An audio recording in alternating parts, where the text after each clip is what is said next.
Bastogne, le 29 décembre 1944. Ce matin, en remontant la grande rue enneigée, je vois encore des bastognards décidés à quitter la ville. Je leur dis de venir au centre de la Croix-Rouge. Je leur apprends que des transports seront organisés pour désengorger et mettre à l'abri le plus grand nombre de civils. Je me rends compte que je n'ai guère parlé avec les populations depuis le siège de notre ville. Les gens ne me reconnaissent ou ne me connaissent pas. J'ai fait toutes mes études à Bruxelles, profitant de l'hospitalité de la sœur de ma mère. Je crois que mes parents avaient cette destination en tête quand ils sont partis. Que Dieu les protège. Au centre, les nouvelles se mêlent aux rumeurs et aux faux bruits. La grippe se propage d'autant plus vite que les organismes sont très affaiblis. Des étudiants se proposent d'allumer et d'entretenir du feu dans les endroits où se trouvent réfugiés et blessés. Quel soulagement! Les premiers camions de transport de réfugiés partent pour Bertry. Un aumônier américain me donne une lettre très émouvante d'une mère qui cherche ses 2 fils. Elle pense qu'ils sont à Bastogne et demande instamment à tout qui peut lui transmettre des renseignements de les lui faire parvenir. C'est comme si elle avait lancé une bouteille à la mer. À cet instant, je pense à ces 2 frères que nous avions dû détacher. Et si c'était eux? Je suis prise de tremblement.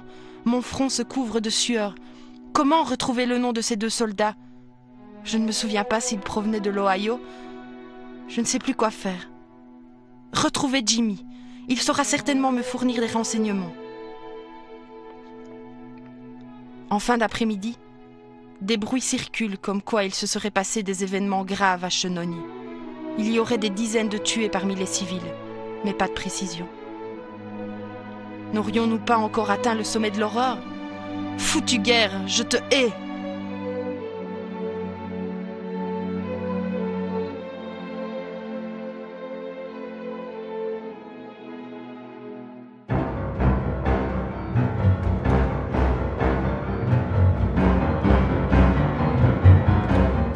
En ce 29 décembre, l'étau se dessert de plus en plus autour de Bastogne.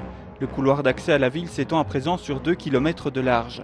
La route d'Arlon est enfin accessible. À quelques kilomètres de là, le village de Chenogny est occupé par les Allemands. Bien plus que la ville de Bastogne, ce petit village de moins de 40 habitations va souffrir terriblement de la bataille des Ardennes. André Burnotte, âgé de 13 ans à l'époque, se souvient encore de l'arrivée des Allemands alors que les Américains avaient pris la poudre d'escampette. Visiblement, ces gens étaient débordés, ne s'attendaient pas à ça, ils sont partis comme des lapins, abandonnant tout. Tous sur le terrain, ils sont sautés dans leur camion, dans leur jeep. Il y en avait qui étaient en train de faire leur barbe. Ils sont partis avec la moitié de la figure, avec de la mousse, et comme ça, comme des lapins. Ça a été une fuite terrible.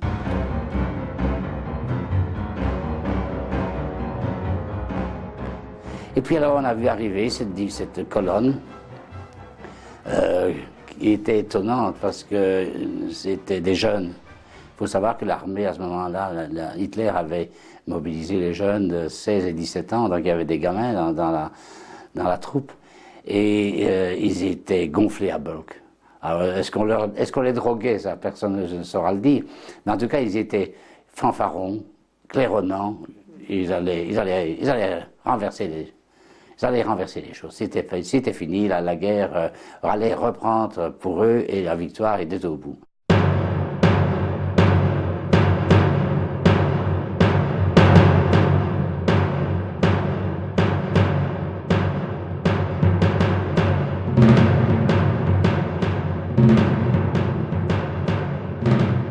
Les soldats arrivés à Chenogny le 21 décembre appartiennent à la 26e division Volksgrenadier. Quelques jours plus tard, le 27 décembre, un drame endeuille la famille de André Burnotte. Un soldat allemand qui n'a pas réalisé que son fusil était toujours chargé, et il a poussé sur la détente, la balle est traversé le plafond, et ma tante a été blessée, très très grièvement évidemment, puisqu'elle a perdu directement du sang.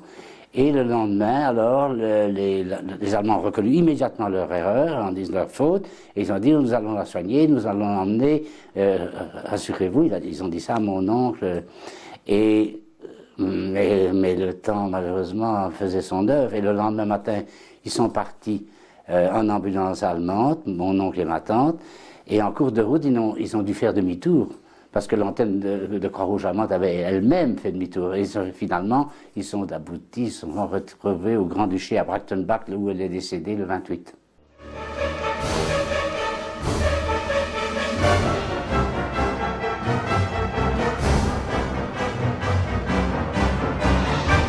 Ce même 27 décembre, les hommes de la 26e Volksgrenadier sont remplacés par d'autres hommes nettement moins commodes. Ce jour-là, au soir, est arrivée une brigade blindée allemande qui s'appelle la brigade d'escorte du Führer, qui était dirigée par un lieutenant-colonel appelé Otto Rehmer. Et alors, c'est ce jour-là, en fait, que d'ailleurs, j'ai entendu dire que chez un coup, qui étaient eux restés dans leur maison, ils ont vu ça aussi, que le ton avait durci et que les Allemands devenaient agressifs.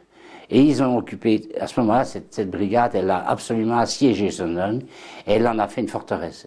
Tous les immeubles, ruine ou pas ruine, tout était occupé par des canons, des chars, et en fait, ils se préparaient à une résistance extrêmement dure. Ils avaient mis leurs sars en dessous de tous les hêtres, ici tout autour, et c'était une division de blindés, quoi. Mais c'était des gens arrogants, vraiment méchants, qui nous faisaient filer. Et nous en avions réellement peur, quoi.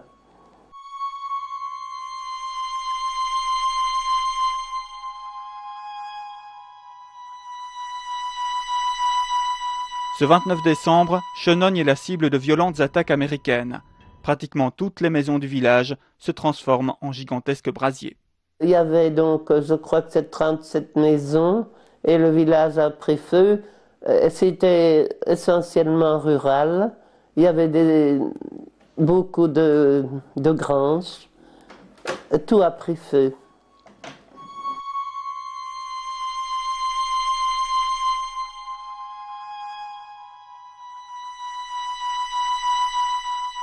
Les habitants des maisons incendiées sont contraints de trouver de nouveaux abris. Quand on a passé devant l'église et qu'on a vu le Christ qui était pendu là, hein, on a dit une prière qui nous aide, quoi. Et c'est un peu après qu'on a vu chez Burnout, hein, que la maison de chez Burnout, on a dit on est sauvés. Quand on va, c'est pas quand on se trouve tout seul et puis qu'on voit des autres, on était en masse. Hein.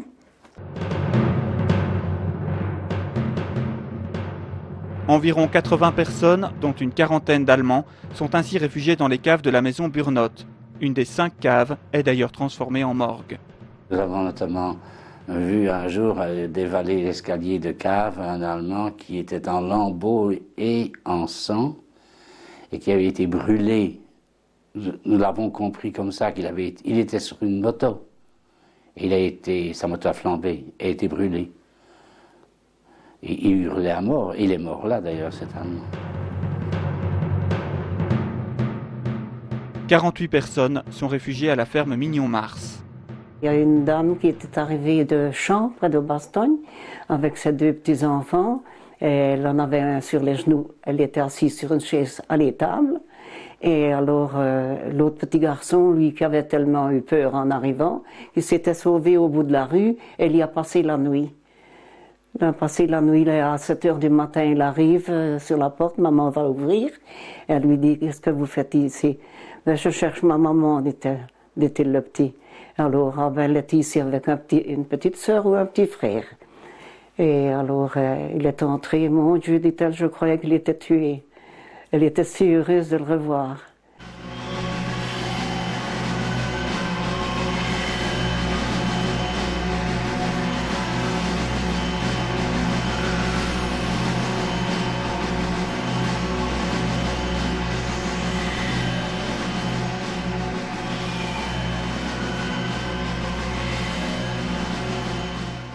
Mais ce 29 décembre, un autre drame va endeuiller le village.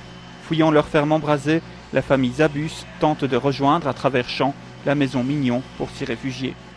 Nos voisins, donc une ferme, un Allemand est venu chercher mon père pour délier les chevaux parce que ça brûlait. Et eux, ils s'étaient sauvés. Et il y avait donc, je crois que c'est 7 ou 8 personnes, la grand-mère, la maman, le papa était aussi, et alors il y avait 3 enfants, il y avait des oncles, des tantes, des cousines du Grand-Duché de Luxembourg. Ils se sont sauvés donc, et ils ont reçu donc des rafales de mitrailleuses. On n'a jamais très bien su si c'était les Américains qui étaient sur le Mont-de-Mante ou les Allemands qui les ont... Et alors, il y a juste le papa qui a survécu.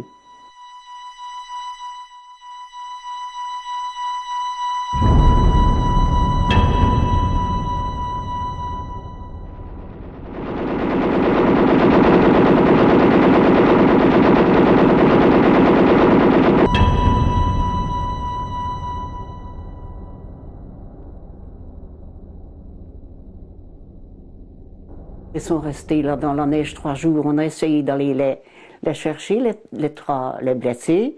Et on a passé tellement on mitraillait de tous les côtés. Alors, quand il est arrivé des Américains, on a demandé qu'ils aillent chercher. On a demandé aux Allemands. Ils ont dit que c'était trop dangereux, qu'on ne savait pas y aller. Et on les a laissés 3 jours là. Le petit de chez Zabus, il avait le pied arraché, lui, donc il vivait encore quand il s'est mis à côté de ses 2 sœurs tuées. Le petit garçon, il disait à son papa, « Papa, viens me soigner, j'ai du sang, j'ai mal au pied. » Il avait le pied coupé. Et chaque fois que le père avançait, ceux qui étaient au-dessus, là, étaient des Américains sans doute, et il tirait. Alors il n'a jamais su atteindre son fils, et il est allé se réfugier à la maison Mars, donc. Et c'est le soir qu'ils sont venus à 2 ou à 3, mais le petit était parvenu à se réfugier près de sa famille, mais il était mort.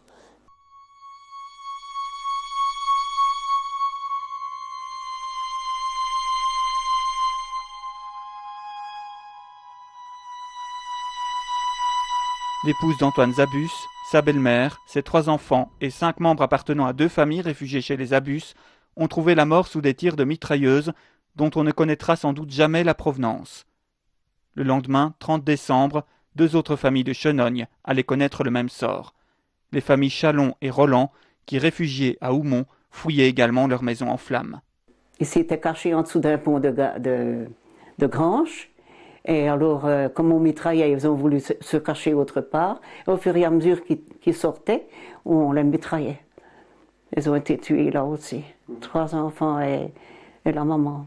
Mon cousin a toujours dit que c'est des Américains qui les ont tués. Ils les ont pris pour des fouillards, quoi. Ils avaient mis quelque chose sur eux. Et, ils ont été tous tués comme ça dans la chose. Vos cousines, ça? Ma cousine, oui. Un oncle, 3 cousines, 3 petites cousines. Et le cousin, donc le mari de ma marraine, eh ben, il a eu une balle dans le bras, il s'avait mis comme ça. Il avait ma marraine sur lui, il a eu une balle dans son bras. Et alors, après, on doit même couper une jambe, tout ça, et lui après. Oui, il a vécu des moments terribles. Mon oncle est resté, il avait reçu une balle dans l'épaule, je crois. Et il a vu ses enfants et sa femme, mais il ne s'est pas relevé, lui. J'ai une cousine qui avait reçu aussi une balle, sans doute, qui s'est relevée, et ils ont retiré de nouveau une rafale pour le tuer. Tous les ans, au mois de décembre, je le revis. Toujours. Rien à faire. Ça me repasse comme un boulet. Mais je m'oublie. Après l'offensive, moi, je ne savais plus bouger maintenant. Je ne savais plus faire ça. Avoir serré la bouche, d'entendre piquer les avions. Ça, j'en avais la trouille, les avions. Je ne sais pas pourquoi. Pourtant, je n'étais pas que super heureuse, mais les avions, ça vous fait un drôle de bruit. Hein. Ils viennent piquer comme ça. Là. Oh là là. C'est ça. On n'oubliera jamais, nous autres. Tous ceux qui ont passé ça, moi, je dis toujours, ils mourront avec ça dans la tête. Rien à faire. Oui. Je dis toujours que pourvu que notre jeunesse ne revoie jamais ça.